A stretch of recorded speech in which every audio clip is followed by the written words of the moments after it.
نحمده ونصلي ونسلم على رسوله الكريم أما بعد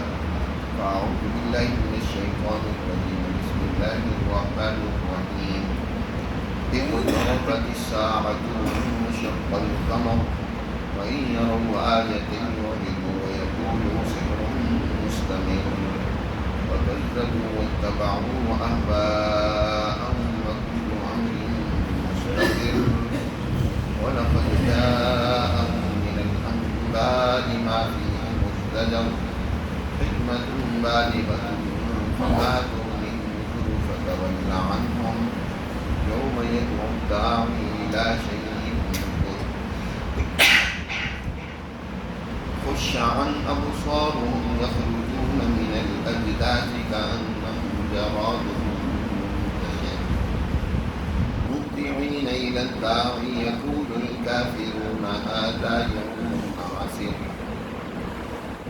صدق الله العظيم. سورۃ القمر کی ابتدائی آیات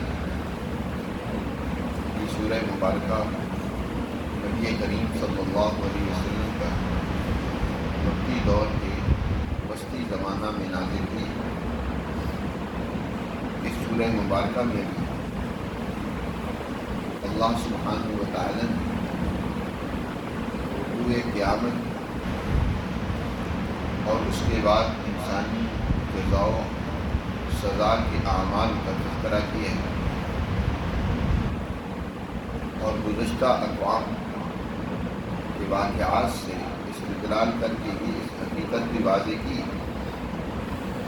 ایک تو انسان کے لیے جزا و سزا کا وہ دن مقرر ہے جب قیامت کے دن اللہ کی حضور پیشی ہو، اور دوسرا اس بات کو بھی واضح کی ہے کہ قوموں پر دنیا میں بھی اللہ کی سزا آتی ہے جو سرکشی، ظلم و طغیان اور فساد میں حد سے بڑھ جاتی ہے.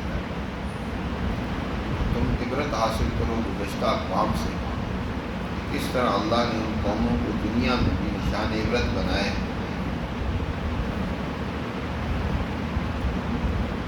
اور اس سورہ مبارکہ کی ابتدا میں شق قمر کے معجزے کا بھی ذکر کیا. شق قمر کا واقعہ نبی کریم صلی اللہ علیہ وسلم کی نبوت کے معجزے کے طور پر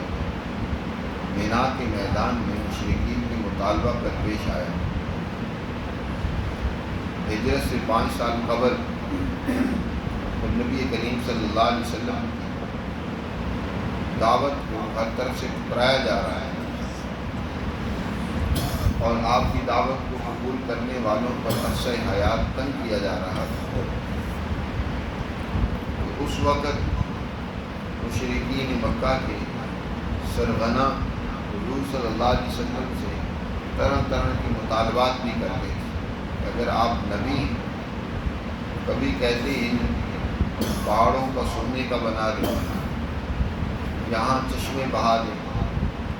یہاں پر باغات کو گا دیں. یہاں تک کہ ایک موقع پر چودھری کا چاند اپنی آب و تاب کے ساتھ چمک دمک رہا تھا. ان سے مطالبہ کیا کہ اگر آپ واقعی اللہ کے نبی ہیں تو اس چاند کو 2 ٹکڑے کر کے دکھلا دیں، ہم آپ پر ایمان لے آئیں. نبی پاک صلی اللہ علیہ وسلم نے فرمایا کہ دیکھ لو، اگر یہ معجزہ بھی تمہارے سامنے آ جائے اور تم واقعتاً ایمان لاؤ. آپ صلی اللہ علیہ وسلم ایمان کے لیے بڑے ہی فکر مند رہتے تھے. رات دن آپ صلی اللہ علیہ وسلم ان کے گھروں پر، ان کی مجلسوں میں انفرادی طور پر، اجتماعی طور پر ان کو سمجھانے کے لیے ان کے پاس جاتے، انہیں اللہ کی تعلیمات سناتے، ان پر ایمان لانے کی دعوت دیتے، لیکن وہ مسلسل سرکشی اور انکار سے کام لے رہے ہیں. وہ اس طرح کی جب معجزات کا مطالبہ کرتے، اگرچہ آپ صلی اللہ علیہ وسلم اکثر ان کے اس طرح کے مطالبات سے نظر انداز کرتا ہے، کیونکہ اس کے نتیجے میں بہت کم لوگ ہیں جو ایمان لے ہیں۔ تاریخ بھی اس کی شہادت دیتی ہے۔ اکثر قوموں نے معجزات دیکھے، انہوں نے پھر بھی انکار کیا اور بعد میں اس معجزے کے انکار کی وجہ سے مبتلا عذاب ہوئے۔ لیکن احادیث مبارکہ میں آتا ہے کہ اس موقع پر آپ صلی اللہ علیہ وسلم نے اللہ سے دعا کی کہ یا اللہ یہ معجزہ بھی ان کو دکھلا دے تاکہ میری سچائی کی حقیقت ان پر آشکارا ہو جائے۔ چنانچہ وہاں موجود مشرکین نے سب نے دیکھا کہ حضور صلی اللہ علیہ وسلم نے چاند کی طرف اشارہ کیا تو وہ چاند دو ٹکڑے ہو گئے، ایک ٹکڑا پہاڑ کے ایک طرف اور دوسرا پہاڑ کی دوسری طرف اتر گیا، اور پھر کچھ دیر بعد دوبارہ اسی مقام پر آ کر جڑ گئے۔ سائنسی طور پر اس کا دنیا انکار کرتی ہے، لیکن جس ذات عالی نے اس چاند کو بنایا ہے اور اس کو ایک عظیم قرہ بنایا ہے، وہ ذات، وہ طاقت و قوت کی مالک ذات، اس کے لیے کوئی بعید نہیں ہے، کوئی مشکل نہیں ہے کہ وہ اس کو کچھ دیر کے لیے جدا کر کے تب دوبارہ اس قرے کو آپس میں جوڑ دے۔ بہر صورت ایک تو اس وقت شق قمر کا واقعہ پیش آیا اور پھر ایک قرب قیامت پر پیش آئے جب قیامت بالکل واقع ہونے والی تھی۔ یہ معجزہ بھی قیامت کی قرب کی نشانی ہے، قیامت بہت قریب آ چکی ہے، اس لیے ابتدائی میں فرمایا اقتربت الساعہ، وہ عظیم گھڑی جس میں انسانوں کو اللہ کے حضور حساب و کتاب کے لیے پیش ہونا ہوگا، وہ قریب آ چکی ہے۔ حضرت انس رضی اللہ تعالیٰ عنہ فرماتے ہیں کہ ایک موقع پر نبی کریم صلی اللہ علیہ وسلم وعظ فرما رہے تھے اور سورج غروب ہونے والا تھا، تھوڑا وقت رہ گیا۔ آپ نے فرمایا کہ لوگوں، جتنا وقت دن کا گزر چکا ہے تمہیں معلوم، اب یہ تھوڑا سا وقت اس دن کا رہ گیا ہے کہ سورج غروب ہونے والا ہے، گرد پڑ رہا ہے سورج، اب یہ جتنا وقت اس دن کا باقی ہے اس دنیا کا بھی اتنا ہی وقت باقی ہے۔ یہ دنیا اس کے مالک نے جو بنائی ہے اس کا زیادہ تر حصہ گزر چکا ہے، بہت تھوڑا حصہ باقی رہ گیا ہے، اس کے بعد اس دنیا کی شام ہو جائے گی، یہ دنیا ختم کر دی جائے گی، قیامت واقع ہو جائے گی اور لوگ اللہ کے حضور حساب و کتاب کے لیے بلائے جائیں گے، پکارے جائیں گے اور سب ایک میدان میں جمع ہو۔ ایک موقع پر آپ صلی اللہ علیہ وسلم نے قیامت کے قرب کو اس انداز میں سمجھایا اور بیان کیا کہ دیکھو انا والساعۃ کہاتین، جیسے یہ دو انگلیاں بالکل آپس میں جڑی ہوئی، فرمایا اسی طرح قیامت بالکل قریب ہے، میرا آنا یہ قیامت کی ایک نشانی ہے، اب میں آ چکا ہوں، میرے بعد قیامت بالکل ساتھ جڑی ہے، وہ بھی آیا چاہتا ہے۔ ان دونوں میں تھوڑا فاصلہ بڑے اور چھوٹے ہونے کا ہے، درمیان والی بڑی ہے، دوسری چھوٹی ہے۔ اسی طرح میں تھوڑا سا پہلے آ گیا ہوں اور میرے بعد یہ دوسری انگلی ہے یعنی قیامت ہے، وہ بالکل قریب ہے، میں اور قیامت یوں جڑے ہوئے ہیں۔ تو اللہ سبحانہ و تعالی نے یہاں یہی بات بیان فرمائی ہے، اقتربت الساعہ، قیامت قریب آ چکی ہے۔ اس کا واقعہ ایک رونما ہو چکا ہے قیامت قریب آنے کا کہ چاند ٹکڑے ہو چکا ہے، وانشق القمر، قرب قیامت میں بھی چاند ٹوٹ جائے گا، اس وقت تو یہ چاند کا نظام سسٹم اس کائنات کا سب ہی معطل اور ختم کر دیا جائے گا۔ وانشق القمر، یہ جو حضور صلی اللہ علیہ وسلم کی سچائی کا معجزہ ظاہر ہوا، یہ بھی قرب قیامت کی نشانی ہے۔ وانشق القمر، وَإِن يَرَوْا آيَةً يُعْرِضُوا وَيَقُولُوا سِحْرٌ مُسْتَمِرٌ۔ لیکن ان منکرین کا حال یہ ہے کہ جب وہ اللہ کی کوئی نشانی دیکھتے ہیں، قدرت کی کوئی نشانی دیکھتے ہیں،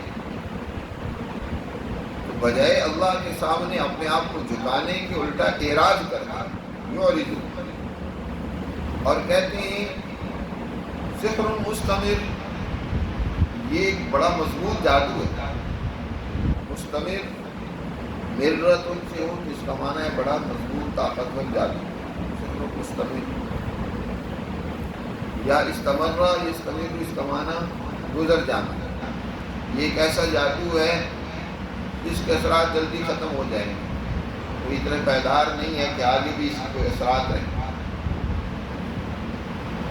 بہرکیف یہ اس سے منہ موڑتے ہیں، اس معجزے سے بجائے عبرت حاصل کرنے کے، رہنمائی لینے کے، الٹا اس کو جادوگری قرار دے کر کہتے ہیں کہ بڑا مضبوط جادو۔ ابو جہل اس موقع پہ کہنے لگا، محمد تمہارا اتنا بڑا جادو کہ آسمانوں پر بھی چل گیا، اس کو سحر اور جادوگری پر معمول کر، اور اس طریقے سے اپنے آپ کو دھوکہ دیتے۔ وَكَذَّبُوا وَاتَّبَعُوا أَهْوَاءَهُمْ، انہوں نے جھٹلایا اپنے پیغمبر کو، اللہ کی تعلیمات کو، اور خواہشات کی انہوں نے پیروی کی۔ وَكُلُّ أَمْرٍ مُسْتَقِرٌ، یاد رکھو ہر کام کا ایک انجام ہے۔ کوئی بھی کام انسان اچھا کرتا ہے تو اس کا بھی اچھا بدلہ اور نتیجہ ہے، برا کام کرتا ہے تو برائی کا بھی ایک نتیجہ اور بدلہ ہے۔ ہر امر مستقر ہے، اس کا ایک انجام ہے، اس کا ایک نتیجہ ہے۔ وَلَقَدْ جَاءَهُم مِّنَ الْأَنبَاءِ مَا فِيهِ مُزْدَجَرٌ، اور یقیناً آ چکی ہیں ان کے پاس خبریں، عبرت کی، سبق کی، رہنمائی کی، در سنانے کی خبریں، پہلے لوگوں اور قوموں کی جو خبریں اور واقعات ہیں وہ ان کے سامنے آ چکی ہیں۔ ما فیہ مزدجر، جس میں ان کے لیے ایک بڑی تنبیہ ہے، ایسے واقعات آ چکے ہیں جو ان کے سامنے بیان کیے جا چکے ہیں، کہ اس سے عبرت حاصل کرنا چاہیں، سبق سیکھنا چاہیں تو ان کے لیے بڑا سبق ہے۔ حکمت بالغۃ، کامل اس میں رہنمائی ہے، حکمت، یعنی وہ واقعات جو رونما ہوئے ہیں اس سے پہلے قوموں کے، اس میں غور و فکر کریں، ان کے لیے پورا درس عبرت کا سامان ہے۔ فما تغنی النذر، لیکن یہ ان سے عبرت حاصل نہیں کر رہے، لہذا ان کے لیے ڈر کے واقعات، خبریں ان کے لیے مفید اور کارآمد نہیں ہیں، وہ ان کے کام نہیں ہیں، ان سے فائدہ انہوں نے نہیں اٹھایا۔ تو اے پیغمبر آپ بھی ان سے منہ موڑ دیں، نہیں ہے ان کے اندر عبرت حاصل کرنے کی صلاحیت، اب یہ آپ کی ان تعلیمات سے فائدہ نہیں اٹھا رہے، نہیں اٹھانا چاہتے، تو آپ بھی ان سے اعراض کریں۔ فَتَوَلَّ عَنْهُمْ يَوْمَ يَدْعُ الدَّاعِي إِلَىٰ شَيْءٍ نُكُرٍ، اس دن تک کے لیے ان سے منہ موڑیں جس دن ایک داعی، پکارنے والا، ایک بہت ہی نکر، عجیب چیز کی طرف انہیں بلائے گا، یعنی ایک اوپری چیز کی طرف ان کو دعوت دے گا۔ داعی یعنی فرشتہ پکار کر کہے گا، یا ایھا العظام البالیہ واللحوم الممزقہ والشعار المنقطعہ قلوموا الی الرحمن، اے بوسیدہ ہڈیوں، اے ریزہ ریزہ ہوئے گوشت کے ٹکڑوں، اے ٹوٹے ہوئے بالوں، اٹھو، نکلو اور اللہ کی حضور پیش ہو جاؤ۔ یہ فرشتہ، یہ داعی پکارے گا، ایک ایک قبر سے سینکڑوں لوگ نکلیں گے، اور قرآن کہتا ہے خشعن ابصارہم، گردن جھکی ہوئی ہوگی، نگاہیں پست ہوں گی، اور قبروں سے اس طرح نکلیں گے، یخرجون من الاجداث کانہم جراد منتشر، گویا کہ وہ ایک بکھرا ہوا ٹڈی دل، ٹڈیاں جب ان کی ایک فوج، ایک دل ان کا، ایک لشکر ان کا نکلتا ہے، ہر طرف بکھرے ہوئے ہوتے ہیں، اس طرح لوگ بکھرے ہوئے پریشان حال، پورا گندہ حالت وہ قبروں سے نکلیں گے، اور جس طرف ان کو پکارا جائے گا تو اس طرف ہیبت سے خوفزدہ ہو کر دوڑتے ہوئے مہطعین الی الداع، پکارنے والے کی طرف سر جھکائے دوڑ رہے ہیں، مہطعین، ان کے اندر ڈر بھی ہوگا اور دوڑ بھی رہے ہیں، خوفزدہ ہو کر دوڑ لگا رہے ہیں پکارنے والے کی طرف۔ یقول الکافرون، اس دن کافر کہیں گے ھذا یوم عسیر، یہ دن تو بڑا مشکل اور کٹھن ہے، آج کا دن ظالم کافر انسان جس نے اللہ کی تعلیمات کا انکار کیا، وہ دن اس کے لیے بڑا مشکل ہو، وہ دن اس کے لیے بڑا ہی رسوا کن ہو،